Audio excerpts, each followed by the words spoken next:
please give us your assessment of the geopolitical situation today. I want to kind of make sure that we have at least a sense of where people stand on this question of what geopolitics look like. The last two U.S. administrations have talked about great power competition or the end of the post-Cold War era.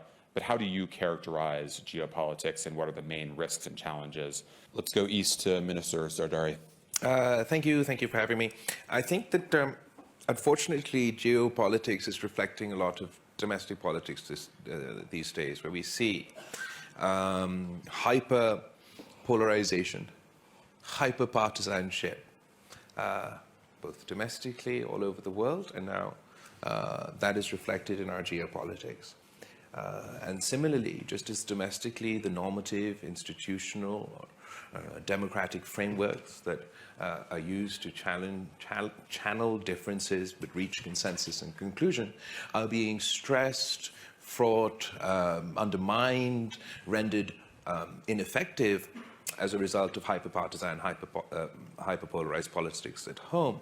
Similarly, the international order, the normative glue that held the world together, the institutional frameworks that channeled various different international views, but then sort of through the international institutions like the United Nations or other frameworks would come up with some sort of conclusion as a result, once again, of our hyperpartisanship, hyperpolarization. Those international institutions, those international normative frameworks, the way that we've been approaching the world has been fragmented, undermined, and as a result, we're seeing what we're seeing, both here in Europe, but also an increase in tensions everywhere.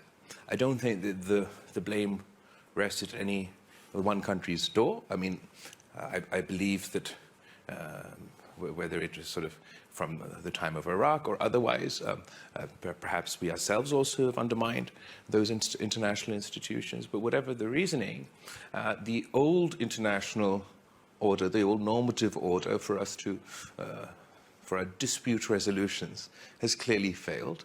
And as a result, you now see the first war in mainland Europe after the Second World War, which has global consequences.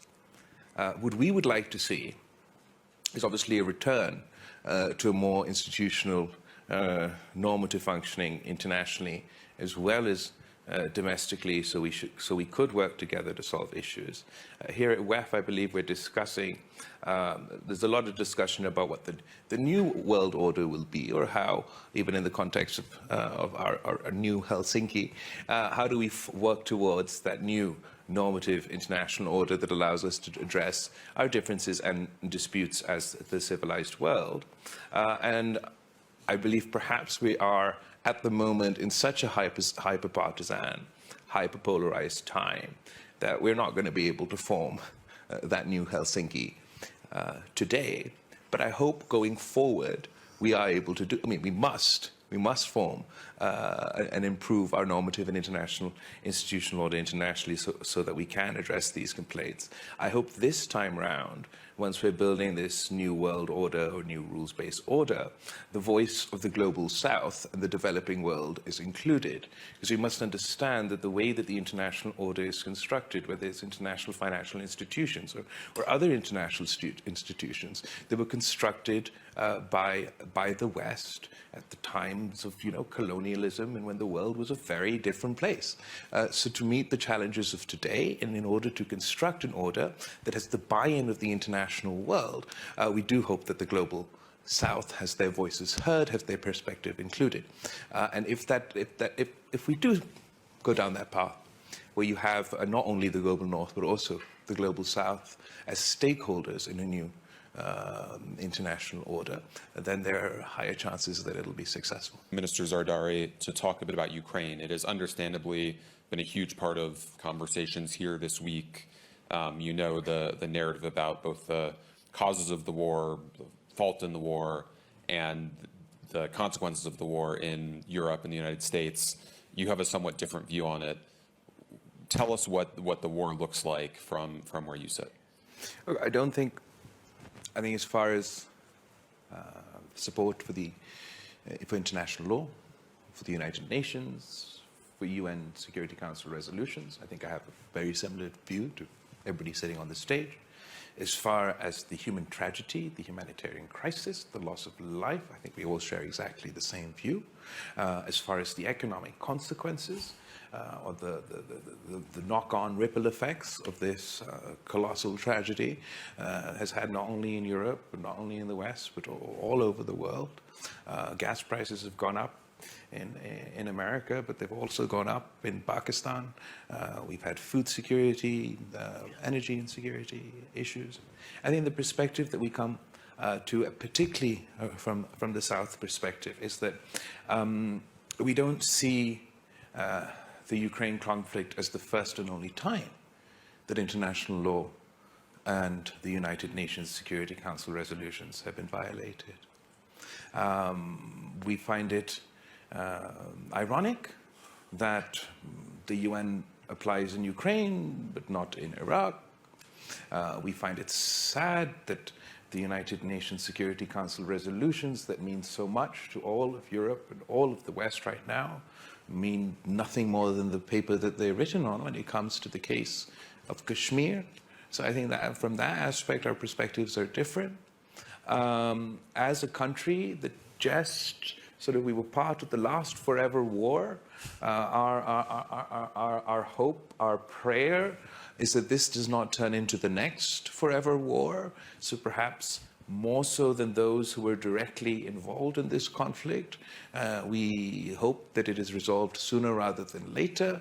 We'd like to see a proactive approach from both sides to also pursue diplomacy in the pursuit of peace, while absolutely having to respond to the military elements of this conflict. I believe that diplomacy is the key thing that is missing. And what I would say to my Ukrainian friends would be that, NATO was in my neighborhood too. And we thought that they would be there till the last terrorist, and until that war was concluded. And ultimately, that conflict was resolved around a negotiating table.